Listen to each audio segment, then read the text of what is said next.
Okay, y'all. So this is my cart at the grocery store. Yes, I got a whole bunch of meat up in here. We finna be cooking good.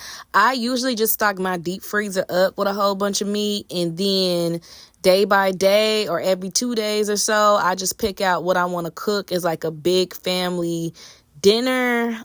I'm finna start talking on this part, but inside the video, but you can't hear me well, and I don't want it to get blocked because of the music in the background, but I will do a voiceover over it.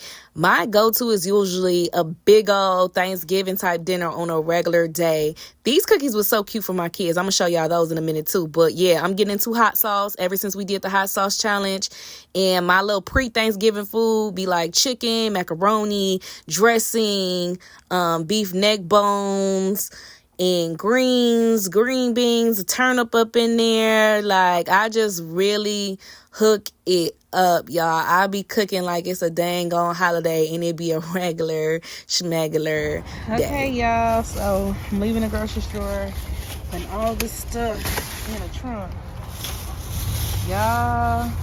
But I ain't gonna lie, that's one of the reasons why I like coming out here to the grocery store, because all this stuff came out to about $200. But I feel like if it was anywhere else, I would have spent way more. Like, stuff is super cheap. We usually don't eat pork. Like, I went years without eating pork. Now, ever since I got divorced, I do that like every now and then. But I usually get beef neck bones, but I tried to get fresh pork neck bones because this was $4.77 for a whole pack. And the beef ones, they only had like 3 of them up in there, and that was like $4.68. So I'm like, yeah. With this, I decided to get pork. But besides that, I pretty much eat beef and turkey. So, and chicken, obviously.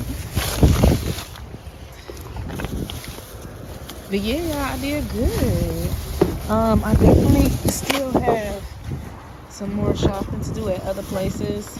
I thought these were so cute. I got them for the kids. They gonna freak out when they get home and see those. So let me get out this wind because it's gonna rain.